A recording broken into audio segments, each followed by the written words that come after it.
Causa número 19, expediente 9/2018, proceso de la inconstitucionalidad, iniciado por el Colegio de Abogados de Puno contra el Congreso de la República, cuestionándose en el decreto del organismo 1237 que modifique el artículo 200 del Código Penal, así como contra el Poder Ejecutivo por la parte demandante, ha solido informar el abogado Miguel Rodríguez y por el Poder Ejecutivo el señor abogado Percy Quispe.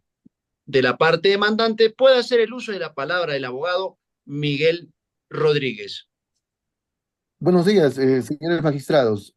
Mi nombre es Miguel Rodríguez, que en esta oportunidad patrocina al Ilustre Colegio de Abogados de la ciudad de Puno, que junto con otras organizaciones de derecho humano planteamos una demanda de inconstitucionalidad contra el artículo 200 del Código Penal, que regula el tipo de extorsión, porque consideramos que promueve la criminalización de la propuesta. En concreto, este artículo tiene dos extremos que consideramos cuestionables. Primero, admite la posibilidad de que este delito no persiga una finalidad patrimonial. Los textos en la doctrina afirman el carácter patrimonial, pero acá se ha desnaturalizado. Y lo más grave, cuando en su tercer párrafo admite la posibilidad de que la forma de la toma de carreteras y locales públicos pueda ser tipificado como extorsión. Señor presidente, en realidad esta demanda lo que busca es cautelar el derecho a la protesta y los derechos que se ejercen en ese marco. En estos momentos, según cifras de la Coordinadora Nacional de los Derechos Humanos, existe o hay 900 líderes sociales que vienen siendo procesados e investigados por ejercer y por reclamar la protección de sus derechos a nivel nacional.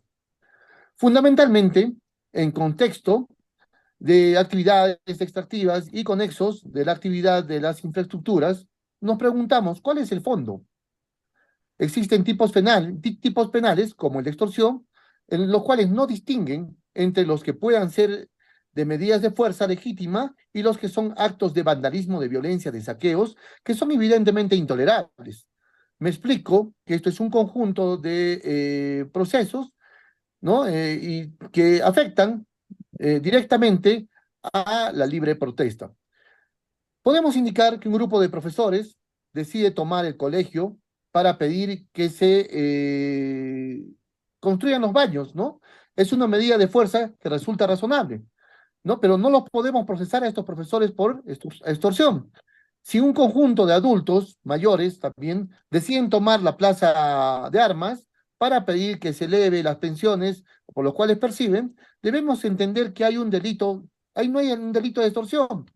Ese es el problema, qué derechos y qué bienes jurídicos consideramos que se van a ver afectados por un tipo penal como el artículo 200. En primer lugar, la garantía de Alexa, no vamos a abundar, ustedes han establecido que tiene que ser de un tipo penal, es muy bien determinado, y precisar que la Constitución en el artículo 224D dice que se debe de ser inequívocamente, precisamos, que la sentencia de Norin Catriman de la Corte Interamericana, que es un caso interesante de criminalización, la criminalización también de mapuches, la Corte ha dicho que ha rechazado este tipo de manipulación de las leyes penales, ¿no es cierto?, para criminalizar estos actos de protesta. Pero además de eso, aquí hay derechos fundamentales de mucha importancia cuando la población recurre al derecho de la protesta. En realidad, ejerce derechos de mucha opinión, de mucha importancia, y en primer lugar, la libertad de reunión, que es sustentado en el artículo 212 de la Constitución Política, que es evidentemente la libertad de opinión. La gente toma posición respecto a una decisión, una política, que no comparta la libertad, el derecho a peticionar, que está debidamente sustentado en el artículo 220 de la Constitución. Nada que ver con este derecho a pedir información, no es el derecho a pedirle al gobierno determinada política que se considera que es importante para proteger todos sus derechos. Y sobre todo el artículo 217 de la Constitución, que es el derecho a la participación política. O sea, el derecho a participar en un acto público respecto a la grave afectación de los derechos.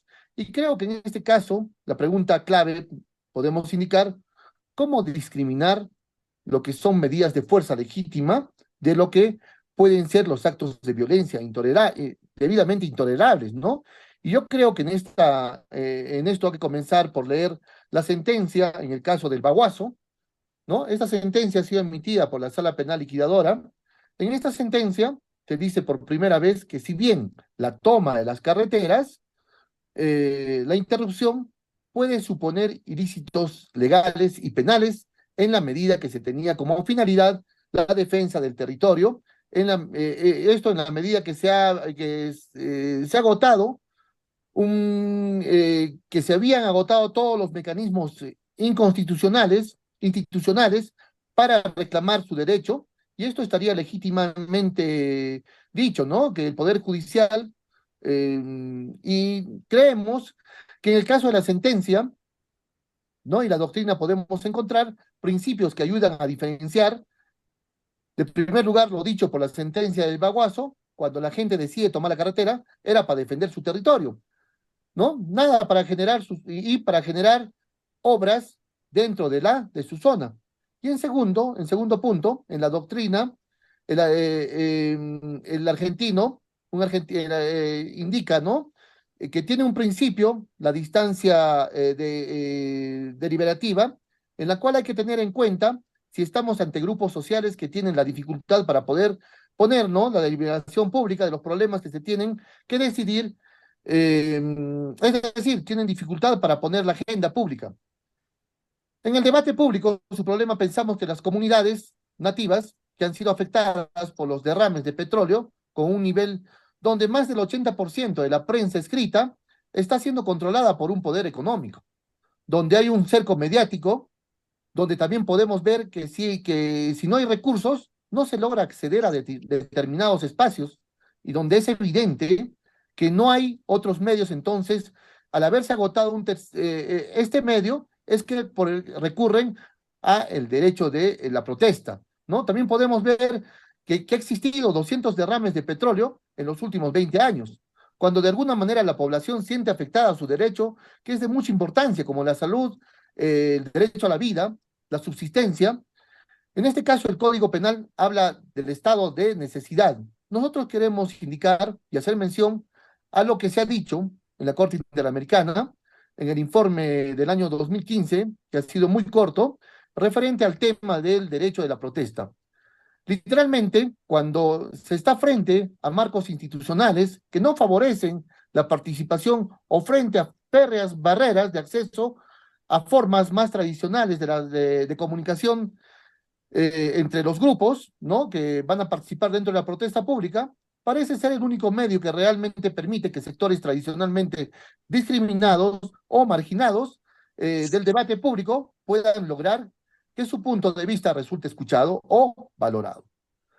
También podemos agregar las huelgas, los cortes de la ruta o el copamiento del espacio público, e incluso los disturbios que se puedan presentar en las protestas sociales. Pueden generar las molestias o incluso daños que es necesario prevenir, en algunos casos reparar. Sin embargo, los límites desproporcionados que existen, ¿no? De la protesta, en particular cuando se trata de grupos que no tienen otra forma de expresarse públicamente, comprometen seriamente a la libertad de expresión, ¿no? Y esta demanda, señor presidente, muy concreta, tiene un contexto, y lo vamos a explicar, creyendo de que existe un contexto y un andamiaje, ¿no? En nuestro país, el cual promueve la criminalización de la protesta. Y lo decimos con mucha claridad, que tiene tres componentes. Primero, el estado de emergencia preventivo, que en nuestro país se decreta estados de emergencia preventivos. Hay una demanda, existe una demanda que ha llegado al Tribunal Constitucional contra el estado de emergencia dentro del corredor vial entre Cusco y Arequipa.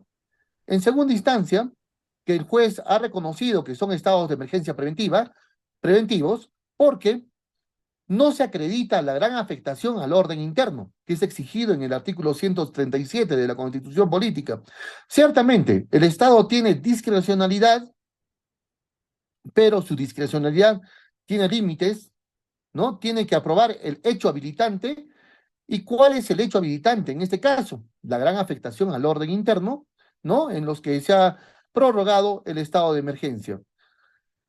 Tenemos, en segundo punto, convenios, existe 150 convenios entre las empresas mineras y la policía, en los cuales la policía conviene o acuerdan, ¿no? Con las empresas mineras para que puedan pagar, ¿no? Esto vamos dando dos ejemplos que pide Apurímac, en la región Apurímac, que se prorroga el estado de emergencia. En este caso, la policía tiene un contrato de seguridad privado, ¿no? Con la empresa MMG, que es la empresa que está a cargo, ¿no? De la explotación en las Bambas.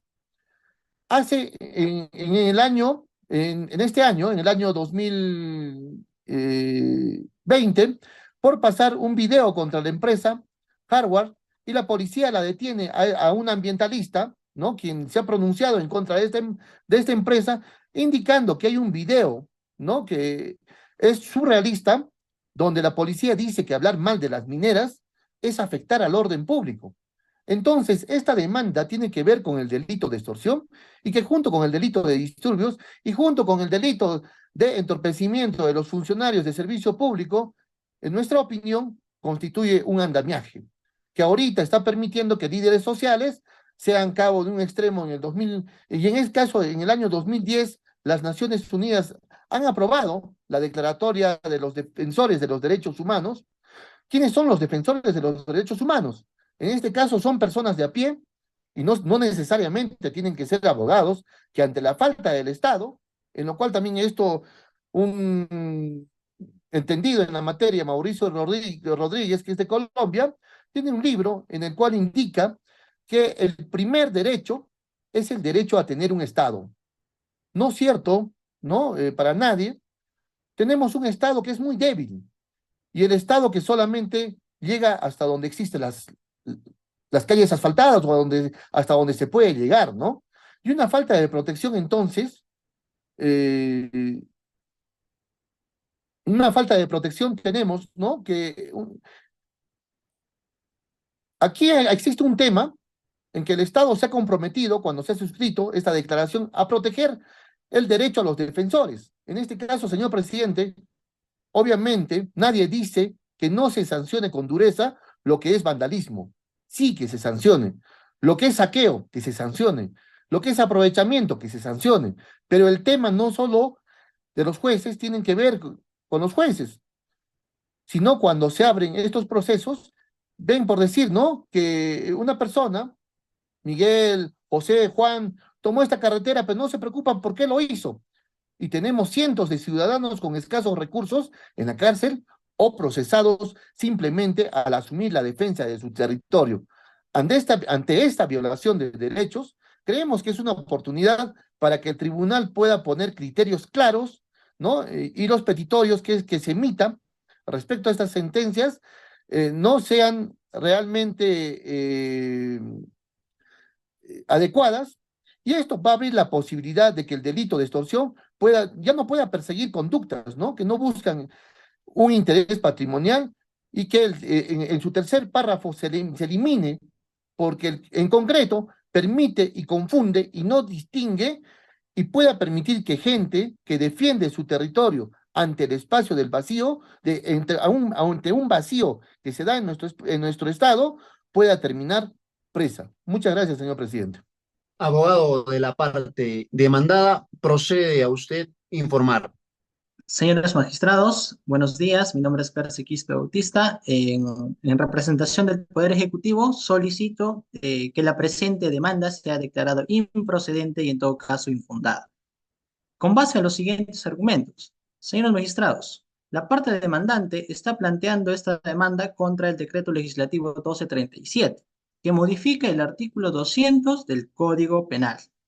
No obstante, el referido al decreto legislativo únicamente modifica ese artículo en el agravante establecida en el literal del cuarto párrafo, referido que es un agravante ahora utilizar artefactos explosivos o incendiarios. Esto es la modificación sustantiva de la norma de la disposición impugnada. Opera sobre un extremo que no ha sido materia de impugnación. Se le solicita tomar esto en consideración al momento de determinar si es que los argumentos de la parte demandante se encuentran efectivamente dentro del objeto de esta demanda. Ahora bien, En relación al resto de argumentos, la parte demandante señala que fundamentalmente se cuestiona el tercer párrafo del artículo 200 del Código Penal y también la frase relativa a ventaja de otro índole, esto en distintas o a la ventaja patrimonial que alega que es la ventaja propia del delito de extorsión. Señores magistrados, estos extremos del artículo 200 no han sido incorporados, o, reitero, por el decreto legislativo 1297. Han estado vigentes desde hace más de 10 o entre 10 y 20 años. Tanto es así, señores magistrados, que ya hay un pronunciamiento por parte del tribunal sobre el artículo 200. Esto en la sentencia recaída en el expediente 12-2008, el proceso de inconstitucionalidad en la cual se analiza también los mismos argumentos que son materia de este caso. Se analizan si esta redacción del artículo 200 se afecta o no a la libertad de expresión, el derecho a la reunión, esto en los derechos fundamentales que dan sustento la protesta. Se analiza si es que el delito de extorsión solamente puede proteger el bien jurídico patrimonial y se analiza también el tercer párrafo del referido artículo 200. Por consiguiente, en dichas sentencias, señores magistrados, declaro infundada la demanda, es rechazo los mismos argumentos que son materia de este caso. Por consiguiente, señores magistrados, esta Procuraduría solicita que se aplique el artículo 82 del Código Procesal Constitucional, donde el cual se interpreta conforme a la jurisprudencia de este mismo tribunal, establece que cuando ya hay un pronunciamiento previo, idéntico, en el aspecto sustantivo, no en el aspecto formal, sino en el aspecto sustantivo, entonces no se puede someter a la misma norma a un nuevo examen de constitucionalidad, como es este caso. Por lo tanto, señores magistrados, dichas razones abonan la necesidad de declarar improcedente la presente demanda. Reitero, esta norma está vigente desde hace casi 10 años y hay una sentencia con calidad de cosa juzgada. Señores magistrados, es de señalar que la protesta social no es criminalizada, tanto es así que en el caso Bagua, que señala la parte demandante en su informe oral y que también es anexada en el demanda, es una sentencia absolutoria. Esto en los procesos por la protesta social en Bagua fueron absueltos por el Poder Judicial. Más aún en el caso de Bagua no fueron imputados por el artículo 200, que es materia de este proceso. Por ello, señores magistrados, el Estado no está criminalizando la protesta social a través de este delito, menos aún cuando es bueno y es necesario señalar que la libertad de expresión se debe ejercer conforme lo establece la ley. Lo mismo la libertad de reunión, tanto es así que la Convención Americana de los Derechos Humanos señala que la libertad de reunión debe ser pacífica y sin uso de armas. Por consiguiente, señores magistrados, lo que se sanciona aquí, lo que sanciona el tipo penal impugnado, no es el acto comunicativo que se le garantiza por la libertad de expresión. Lo que se pena en el artículo 200 es la extorsión, es la obligación a un tercero. Ese es el verbo rector de este tipo penal. En tal sentido, señor magistrado, simplemente corresponde señalar, además, que el artículo 2.24, punto H de la Constitución Política, la propia Constitución señala que está prohibido ejercer violencia sobre cualquier individuo. Y quien la ejerce, además, es responsable. Esto es, señores magistrados, la norma penal no es inconstitucional, simplemente incluso se puede plantear que la norma penal desarrolla un aspecto de la Constitución misma, un aspecto de la Constitución sobre el cual el marco de la ponderación es muy limitada, porque la Constitución misma ya estableció que la violencia está vedada, está penado, está sancionado, y quien la ejerce debe ser sancionado. Finalmente, señor magistrado, se nos cae en relación a los casos que ha mencionado la parte demandante. Estos son los casos de carácter particular, los casos que nos han mencionado. Y conforme a las sentencias pedidas en el expediente 22-2011, los alegatos particulares no son procedentes en un proceso popular.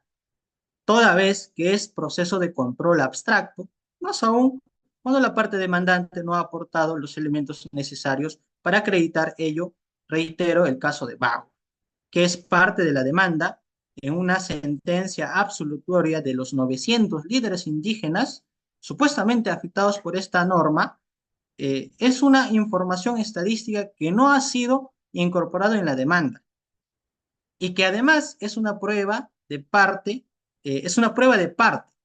Por todo lo demás, señores magistrados, se solicita que la presente demanda sea pues declarado improcedente y en su defecto infundada. Muchas gracias, señores magistrados. Réplica breve, doctor Miguel Rodríguez. En el artículo 200, indicar, señor presidente, que este artículo ha sufrido múltiples modificaciones.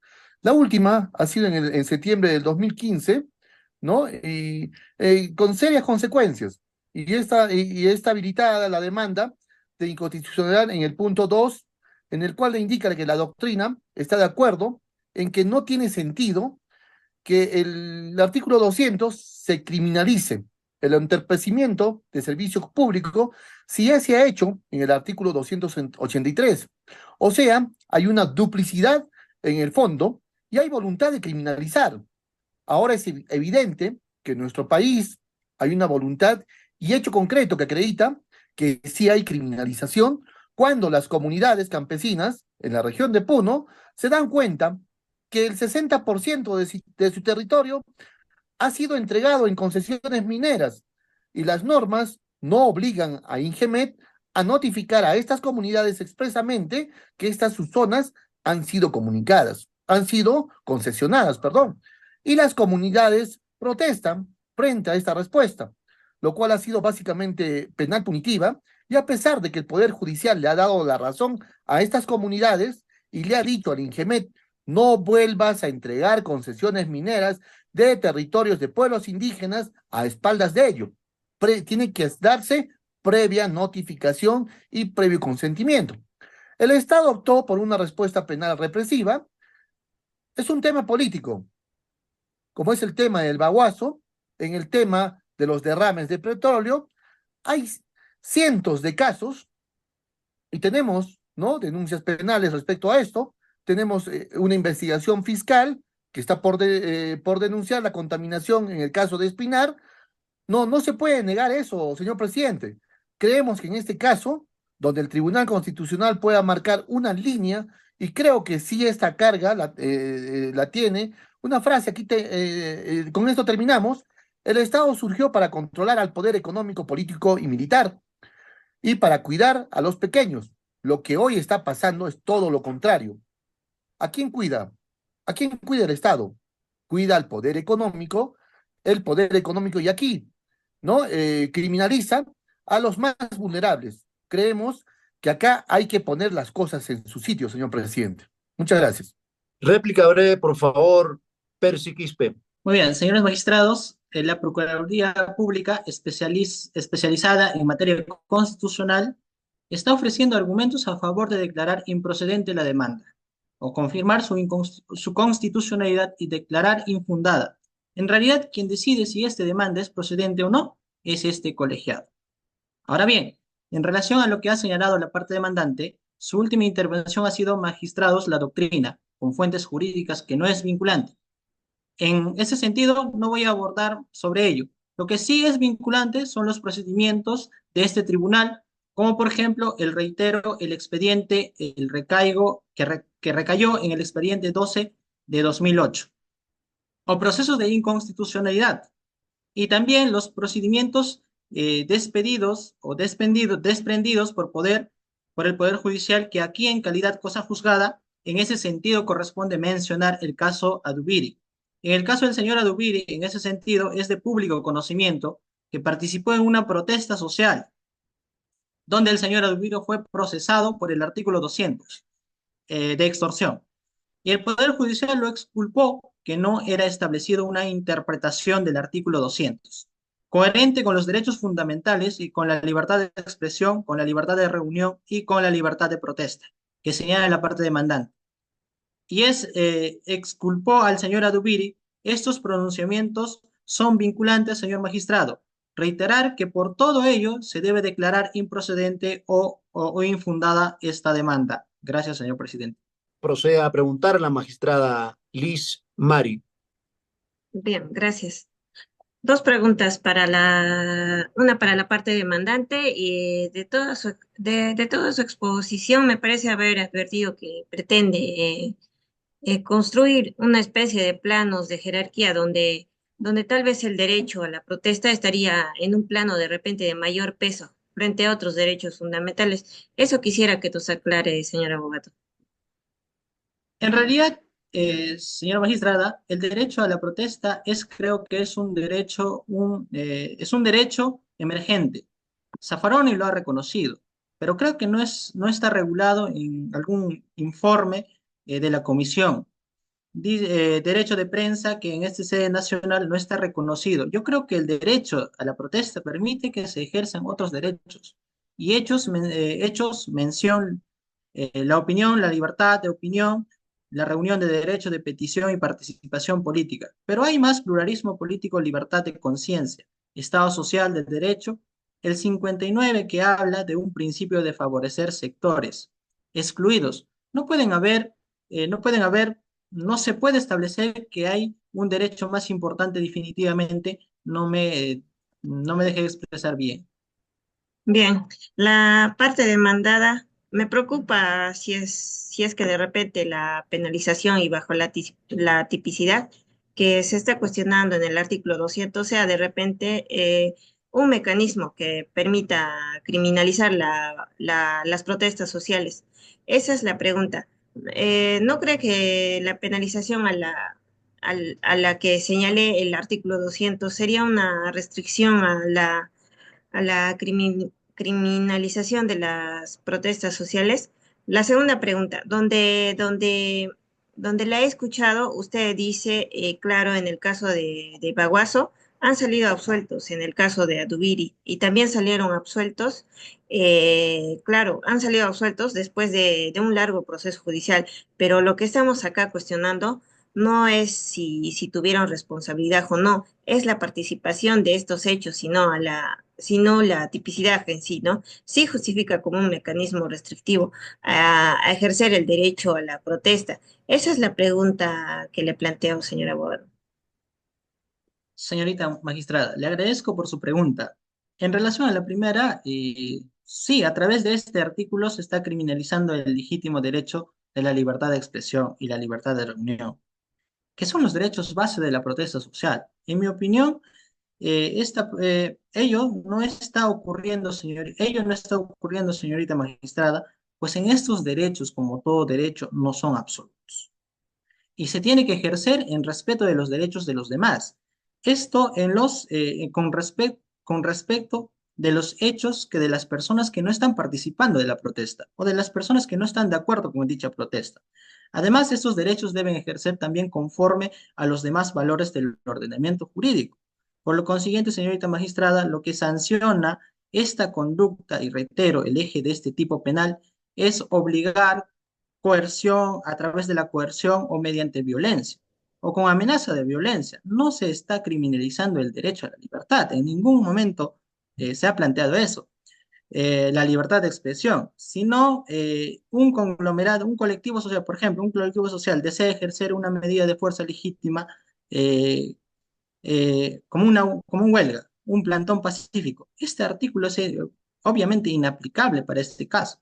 Pero la lógica de la extorsión precisamente que señala en el artículo 200, esta tiene sus supuestos. Claro que la violencia de la amenaza de toma de locales, pero también la punición no está en el tema de la coacción, en el tema de alterar la posesión, por ejemplo. Existe la figura de los espacios, existe la figura de la coacción, existe otras figuras penales que también criminalizan estos actos. Bueno, sí, señorita magistrada, en principio un hecho jurídico puede ser motivo de diferentes delitos, ¿no? Entonces, en ese sentido, por ejemplo, la coacción, para empezar a elegir ya desde la política criminal del legislador se establecen las diferencias porque los delitos que ha mencionado la parte demandante y que se realiza en una demanda están penados de distinta manera. Esto en el legislador ya estableció en marco de su político criminal una distinción en relación a cuándo era esos delitos. Ahora bien, en relación a la coacción, por ejemplo, la coacción no es un delito que pluriofensivo, solamente protege la libertad. En ese caso, la extorsión es un delito pluriofensivo.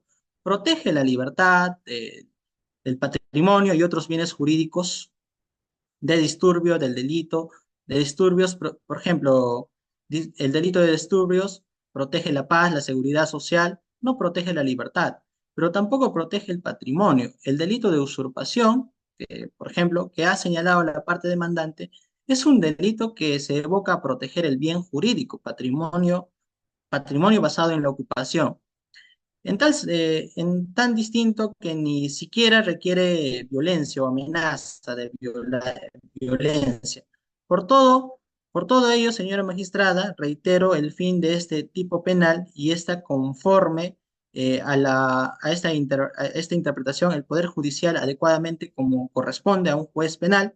En ese Estado de Derecho constitucional es crimen, es criminalizar no la protesta, no al acto expresivo, está criminalizando el acto de coerción, el acto de violencia que ya de por sí está prohibido según la Constitución, como sabemos.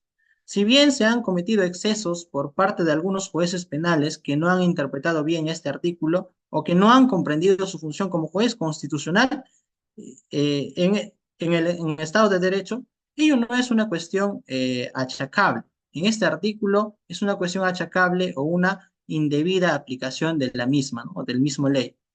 Es una cuestión que debe ser conocida por el tribunal en un proceso de validez, sino que debe ser conocida en el mismo proceso penal.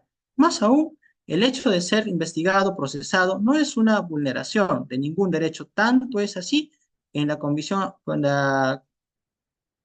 Americana, en su artículo 1 y 2, establece la obligación del Estado de investigar y procesar a aquellos sujetos los cuales pasan a indicar a indicios razonables de comisión de derechos fundamentales que pueden tener como derechos penales. Pregunta del magistrado Jovel Quispe. Sí, gracias. La pregunta va a ir en principio para elaborar la parte demandada. Yo concuerdo con usted que la demencia del Estado lo que va a buscar es un deceso por tica criminal, ¿no? Es tener diferentes instrumentos para tratar de garantizar algunos bienes jurídicos. Entonces, pero hay alguna cosa que quisiera precisar con usted. Entonces, ¿es lo mismo las medidas reivindicativas de vandalismo con protesta? Le pregunto, señor abogado de la parte demandado, Percy Quispe Bautista. Bueno, señor magistrado, en principio que sí, hacer el deslingue de vandalismo y protesta. La protesta, cuando se ejerce de forma legítima y pacífica, está tutelada y protegida por el ordenamiento jurídico, Bien, cosa que no está el vandalismo. bien, le pregunto, el rigor no de protesta del supuesto, entonces, el supuesto de protesta es o sea una cosa de invocar el ejercicio de una situación independiente de que estemos ante un derecho denominado o a la expresión de algunos, el ejercicio de algunos derechos, entonces sí, pero cuando hablamos de una cosa y otra, porque finalmente usted lo que nos ha venido a decir es que en la lógica de lo que se ha planteado aquí, lo que se está buscando es proteger una serie de bienes frente al de algunos comportamientos. Y por ello, entonces, lo que se ha hecho es una salida que se puede gustar más o puede estar menos en el parámetro de lo constitucional. Yo ya no me meto en ello. En el ejercicio concreto, ¿por qué?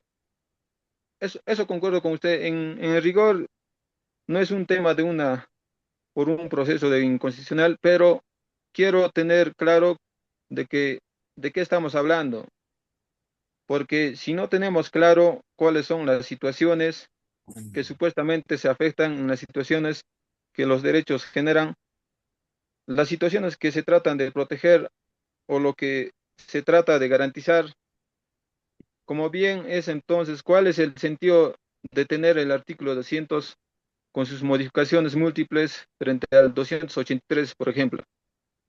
Bueno, señor magistrado, principio del derecho a la protesta conforme lo ha definido el doctor Gardaleda, además está citado en la propia demanda, indica que el derecho a la protesta no comprende los actos de violencia, en ninguna parte dice que tiene que ser violento.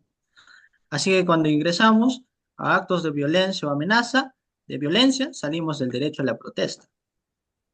Ya. Entonces, por ejemplo, el tomar un colegio o el bloquear una carretera es un acto de protesta. Bueno, señor magistrado, eso correspondería a analizar dentro de un caso particular.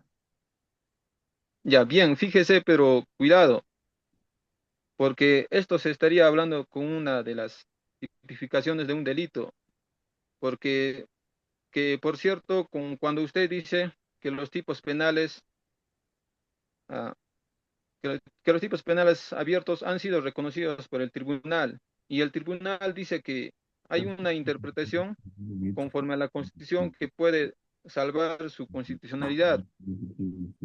No es que los abraza entusiastamente. Entonces, si hay una, obviamente la especificación de una situación está por el tipo penal. Es un sistema de evaluación y una solución de una regla a un caso en concreto. Pero, ¿cuál es la situación de la cual estamos planteando? Porque si no tenemos claro, eso sí, que hay ciertos ejemplos, si jugamos con una lógica tan indefinida, entonces lo que le recomendaría tal caso de, lo que le recomendaría es el tal caso a ambas partes. Es ciertamente no es interesante, no necesariamente lo suscribimos, entonces sí habría que analizarlo.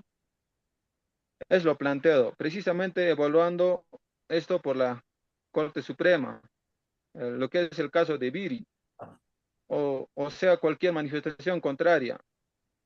Entonces, ¿qué se puede? Con ser un acto de violencia en el ergo, ¿no? Puede considerarse como es una situación de protesta, de vandalismo, de reivindicación. Tengamos claro que eso, entonces yo quiero saber cuál es su punto de vista al Te quiero respecto. mucho. Señor magistrado, en realidad nosotros, en principio, este problema considera que sí existe una integración constitucional. De esta norma puede existir interpretaciones inconstitucionales desarrolladas por jueces que han desarrollado adecuadamente su labor. Pero en la medida que usted ha mencionado expresamente en el caso Adubiri, me parece importante señalar en la sentencia de primera instancia que absolvió al señor Adubiri, de este delito, el juez desarrolla una interpretación muy importante y que señala que el delito de extorsión, y cuando señala que una ventaja de otro índole, esa ventaja de otro índole tiene que interpretarse en el mismo sentido de la ventaja económica. Esto es una ventaja indebida y el juez va más allá, en cierto modo, en ciertos casos, cuando efectivamente se puede mostrar que se han defendido y se está defendiendo el derecho de la persona. Ello no es una ventaja indebida, esa es una interpretación del juez. Ya, es muy interesante. Yo no puedo hacer juicio de valor, pero poniendo eso, entonces, ¿cuál sería el sentido de tener el artículo 200 si se tiene un artículo 283? Señor magistrado, yo considero que el artículo 200, incluso en esta interpretación, que es sumamente garantista y progresista, y que bueno, en la interpretación que desarrolla un juez penal, un poder distinto al poder ejecutivo, que expedió esta norma. Esa interpretación es aplicable, por ejemplo, para los desmanes que realizan los grupos delincuenciales que fingen de sindicatos de construcción civil para extorsionar o sí, trabajadores, de dichos trabajadores. Es aplicable para los desmanes que generan, por ejemplo, ciertos mineros que, que destruyen las cuencas de diversos ríos amazónicos, entre otros grupos delincuenciales. Y bueno, quizá está mal el término del grupo delincuenciales. Mal, bueno, grupos que no son propiamente defensores del ordenamiento jurídico, ¿no? Pero, sin embargo, salen a la calle a protestar. Ahora bien, reitero, si esta protesta es pacífica, sin armas, sin violencia, bienvenida sea de donde sea. o venga de donde venga, ¿no? Pero en el momento en el que se transforma en violencia, se usa la violencia y la coacción, allí hay un bien jurídico que el Estado debe de proteger. Reitero, el artículo 2.24, punto H de la Constitución Política que proscribe el uso de violencia y exige responsabilidad de quien lo practica. Ya. Con la venia de la presencia, muy brevemente, señor abogado de la parte demandante, Miguel del Carmen Rodríguez Huanca, si tiene algo más que añadir al respecto, pero muy breve. Gracias, señor magistrado. En este caso, no se puede evaluar la existencia o no de la criminalización en base a una sentencia absolutoria, ¿no?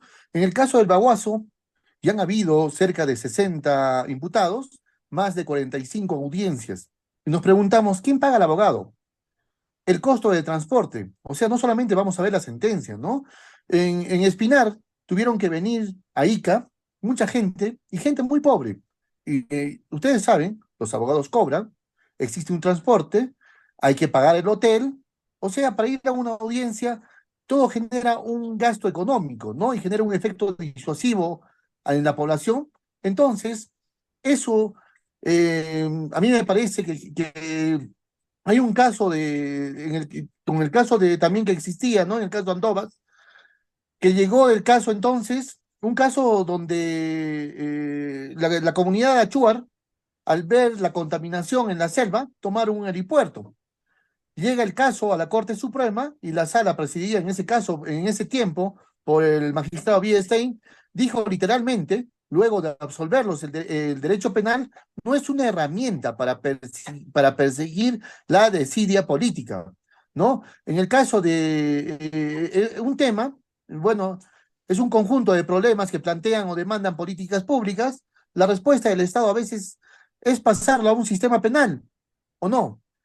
Es cierto, una respuesta penal punitiva, si es que hubo excesos, tienen que ser sancionados, pero ¿qué se hace a una comunidad, por ejemplo, una comunidad de Cuninico, que hubo un derrame de petróleo, se les acusó de sabotaje y la UEFA dijo, no, no falta la UEFA no dijo nada frente a este problema y este oleoducto, eh, a la comunidad le ganan, ¿no?